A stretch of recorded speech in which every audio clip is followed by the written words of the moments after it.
pessoal, tudo bem? Meu nome é Cláudio Mussi, sou urologista e estou hoje aqui para conversar com vocês sobre mais um tema da urologia.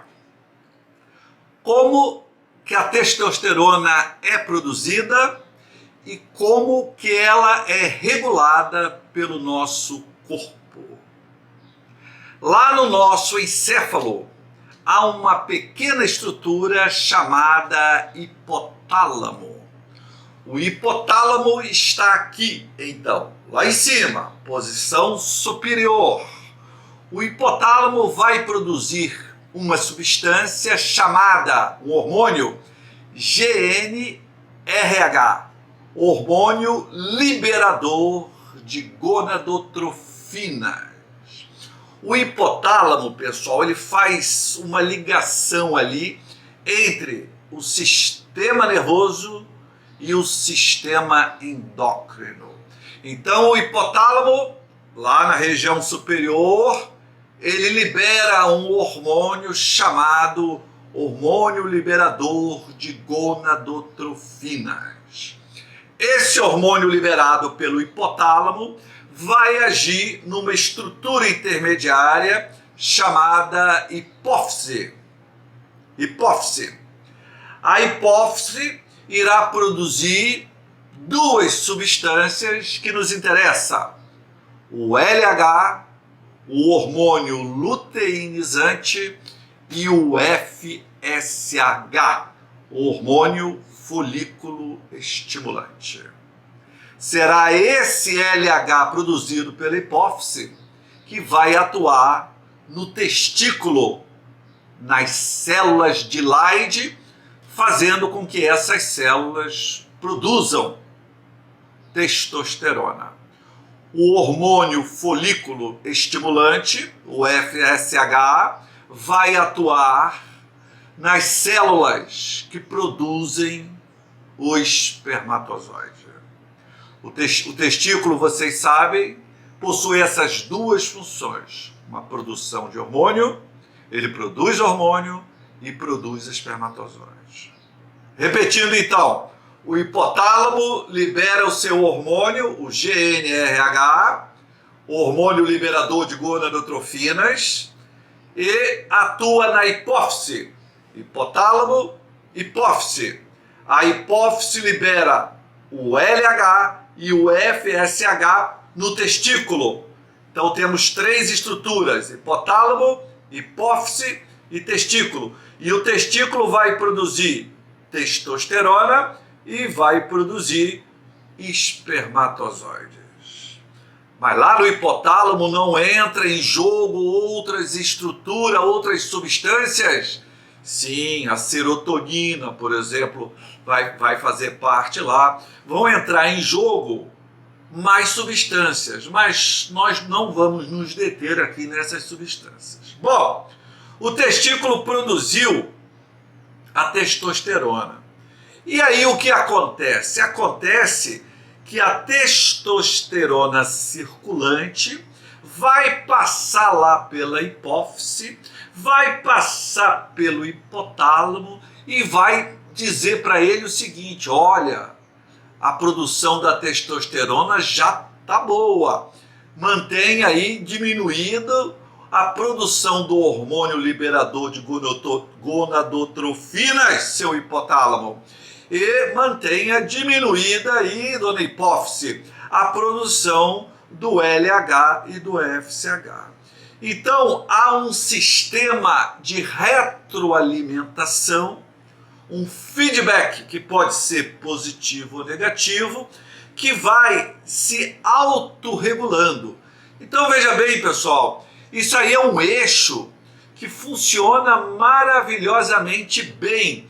Um eixo hormonal muito sofisticado. Em síntese, é isso aqui. Fiz aqui um desenho esquemático para vocês. O hipotálamo está aqui e o hipotálamo vai liberar o hormônio liberador de gonadotrofinas. Vai liberar atuando na hipófise.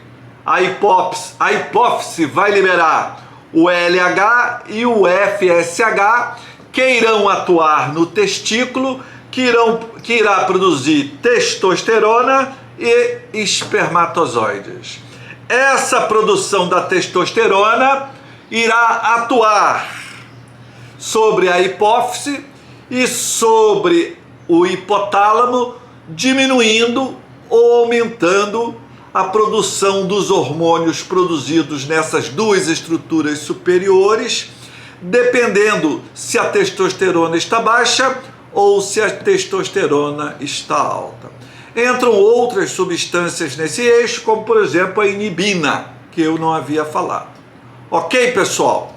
Então aí a gente já começa a entender um pouco mais. Por exemplo, o sujeito teve uma infecção no testículo, um orquite, teve uma cachumba e houve então um comprometimento testicular bilateral. Os dois testículos foram comprometidos. Ele produz a testosterona, mas essa testosterona está sendo produzida em um nível abaixo do normal. Então, o que vai acontecer? Provavelmente o corpo desse paciente vai aumentar a produção do hormônio liberador de gonadotrofinas, lá pelo hipotálamo, e a hipófise vai aumentar a produção do LH e do FSH, implorando, dando ordens para que o testículo aumente a sua produção de testosterona e espermatozoides. Tá certo, pessoal? É mais ou menos assim que funciona. Quando nós temos uma testosterona baixa, pode ser que ela está baixa porque o testículo está doente e não produz mais testosterona ou produz pouca testosterona. Aí nós dosamos o LH e o FSH para ver se eles estão aumentados ou baixos. Se eles estão aumentados, não adianta dar o LH ou um hormônio estimulador do testículo para o testículo trabalhar, porque ele já está superestimulado e não vai adiantar. Nesses casos, muitas vezes, vai se partir, se não houver nenhuma contraindicação absoluta, para o uso da testosterona, a reposição da testosterona. Mas esses assuntos nós vamos ver todos de forma mais detalhada em vídeos futuros. Uma coisa que eu quero falar ainda no vídeo de hoje, que nós também iremos abordar em vídeos futuros, é sobre a beleza e a sofisticação desse eixo hormonal formado pelo hipotálamo, hipófise e testículo. E nós não podemos, de modo algum, mexer nesse eixo por meio da testosterona, ou de seus derivados, interferindo nesse eixo sem um motivo, sem uma razão importante. Então, pessoal, não se pode fazer uso nem da testosterona, nem dos seus derivados, não se pode, para aumentar massa muscular, para aumentar a disposição física para o sujeito competir. Não se pode fazer uso da testosterona e de seus derivados com fins estéticos. Por que que não pode? Não pode porque você vai bagunçar um eixo normal.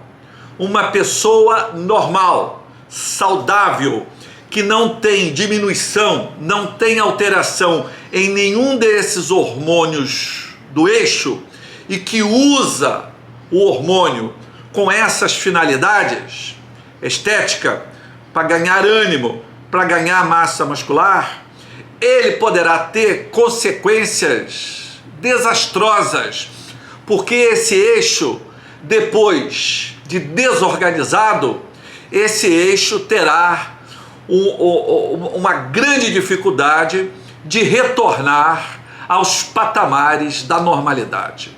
Não existe nenhuma TPC, não existe nenhuma terapia pós-ciclo, não existe nenhum grande mestre, nenhum grande profissional que garanta para você